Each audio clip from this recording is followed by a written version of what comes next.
We are honored to have with us Mr. Parmeshwaran Iyer, CEO Niti Aayog.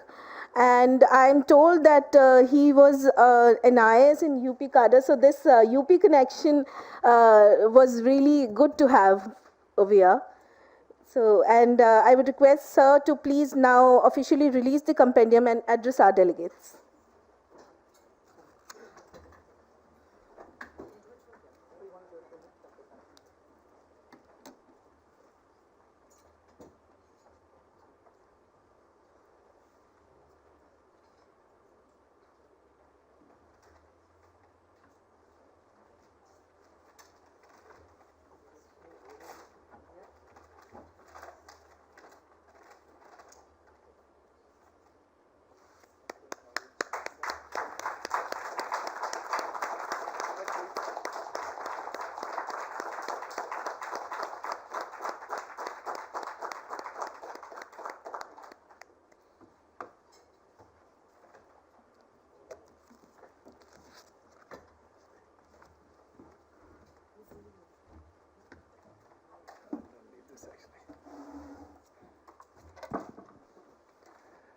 Good morning to all of you. और बड़ा अच्छा नुक्कड़ नाटक था, और जैसे आपने कहा स्वच्छ भारत हमको बनाना है, और मुझे लगता है करीब करीब बन चुका है, लेकिन अभी there is lot of work to be done ahead, and it reminded us of the task ahead. But first of all, I'd like to thank Naina, Natasha and the FICCI team, particularly the India Sanitation Coalition team, for organizing this, and also like to congratulate all the winners of the awards. Good to see old friends, good to see you, Mati, and many other familiar faces. This is a very familiar setting for me because of my previous role in the Ministry of Drinking Water and Sanitation, and I understand you have Vinny coming in the afternoon as well. Just a few thoughts on the importance of this agenda, and wanted to congratulate the coalition under Naina's leadership and her team for really taking solid and liquid waste forward. It continues to be a very important agenda, and particularly in urban areas, where I think it will be very important to work together with all the stakeholders. We have seen some very successful examples of solid and liquid waste management, entirely from the private sector. And again, many states have done wonderful work, Orissa being one of them, a leading example of how to promote and encourage private participants in the solid and liquid waste space. A lot of, and if you look at just municipal wastewater alone, now, increasingly there's a realization that you need to have more and more decentralized options. We have done a lot of big wastewater treatment plants, high technology, energy intensive, sequential batch reactors, etc. But I think now we have to look at a more decentralized model. They need to go together. And I know Orissa has done a lot of work on this regard.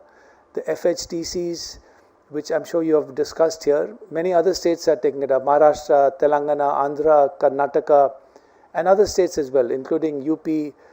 So now this is an agenda which needs to be very aggressively promoted.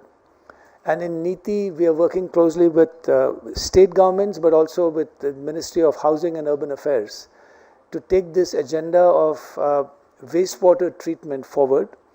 And I was just talking to Naina, and I was thinking that if the Sanitation Coalition could work together with NITI, of course, but also with the states, as part of NITI's outreach to states, we have started the State Support Mission, where we are focusing on providing technical assistance to state governments. In fact, I'm going to Orissa tomorrow evening. I don't know if you're back, Mati, we should catch up there. But to see whatever are the demands of the state, particularly as they're looking towards a high growth but an inclusive growth trajectory. So if UP wants to become a $1 trillion economy, urbanization is going to be key. Right? As we know, there's a huge trend towards urbanization.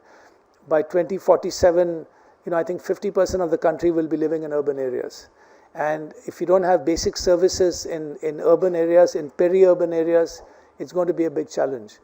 So taking solid waste management and liquid waste management forward, but involving in a sort of partnership between the government, the state government, the urban local bodies are going to play a critical role.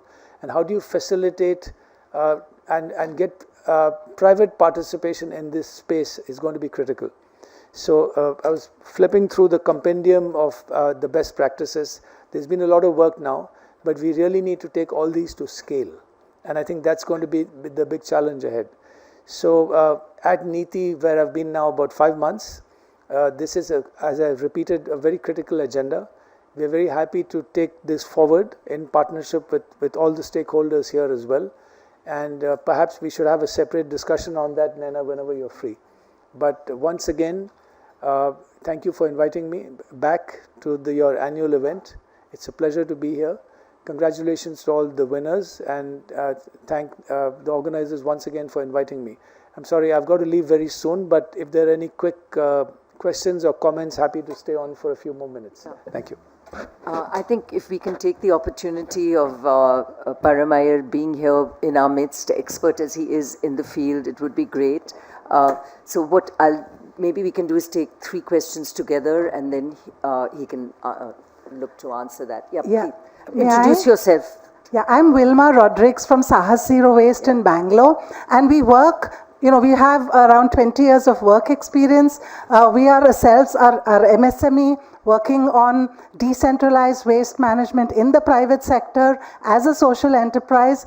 The conflict that comes today is, whilst we talk of circular economy and resource recovery through waste management, on one hand, there's so much of work done on segregation, etc. But on the other hand, there's quite a bit of push towards burning of resources on waste to energy. So how do we, especially in places like Karnataka, where there's so much of work being done, how do we reconcile this kind of conflict that is coming about? Any other questions so that we could answer these together? Mati, anything from you in terms of the state? He has a private audience. Yeah. Ishan? Yeah. Yeah, there's a question here. Just let's quickly. Is there another one? Yeah. I have one question. Can we look at scale up when you're talking about scaling up of good practices which are already in the compendium? Can SHGs, the self-help groups in the cities, be engaged nationally as well? Because many states don't have that model. So do you have any thoughts on that? Sure, let me come back on both the questions. The first question which came... There's a third one there, this last one. Yeah, my answers will have to be shorter then, that's fine. I'm Anjali Raina. I work for Harvard Business School, but I'm a very concerned citizen, so I'm asking this as a private citizen.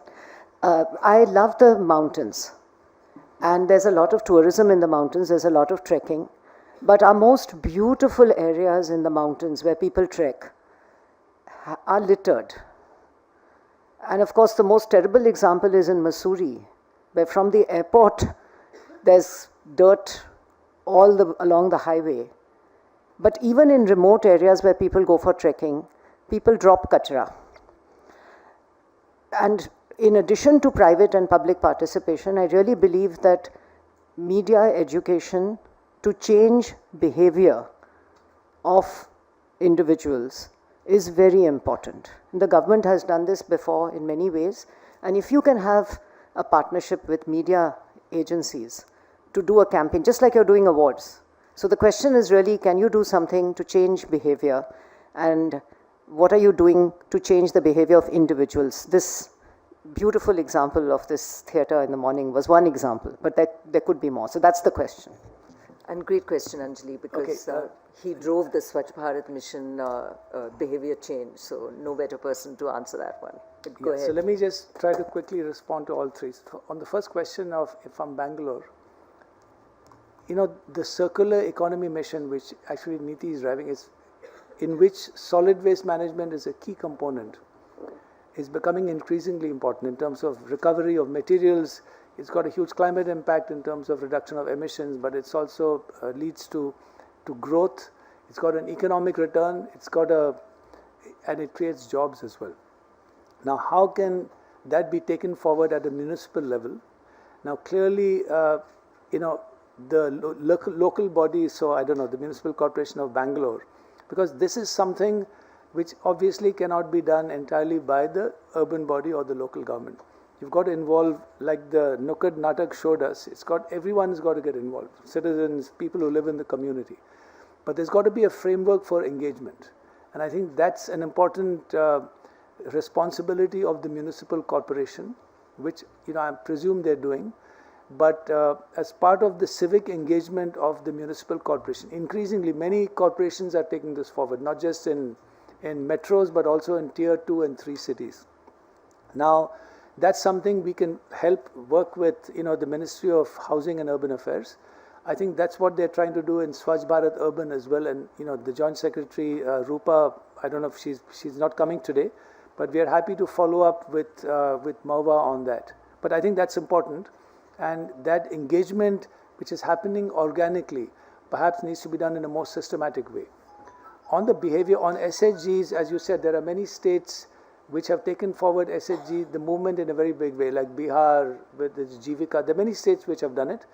Now, some states may not have taken it to that level, but there's a clear role for SHGs in multiple development areas, including in sanitation, including in solid waste management. And if there's an issue in a particular state, your question was, can it be done nationally? Ideally, you want to engage with the local body, but if it's not happening or it's not effective, then that needs to be raised to the state level. National, there are programs. The NRLM is all about promoting SHGs, and in terms of frameworks and systems, we can work with the Ministry of Rural Development to take that forward. On behavior change, absolutely. So, that's what the Swachh Bharat mission was doing. That's what the Nukkad Natak was about. And I know there is I think it's called a responsible tourism. Mandy and team, what do? They do this stuff, right? So, clearly, it's also, if you want to do tourism in India, you want to promote it aggressively, you better have clean places around, and you better have better behavior by tourists and by the locals. So, behavior change is at the heart of all these programs, whether it's the Swachh Bharat mission, the Jal Jeevan mission, conserve water, how do you deal with solid waste at an individual level. And you might have heard that the Prime Minister's program called Lifestyle for the Environment, which Niti sort of curated, and we're working now with, it's with the Ministry of Environment for us to implement, to roll out. But that's all about how can individuals and communities contribute to a safer environment, and actually you can also contribute to reducing emissions. So it's got climate impact as well. So there's a lot of work to be done. We have got a behavior insights unit in Niti, which focuses on behavior change and tries to mainstream it into all programs in government and outside. And this is an area which we are focused upon. We are happy to collaborate with the coalition, but with others as well. So I think there's a big agenda going forward. It's up to all of us to join together and sort of make it happen. Thank you. So we're very fortunate to have Param here with us. He needs to run, and therefore we will leave right now. Natasha, I'll leave you to do the summation of yesterday, which we had cut short. All right.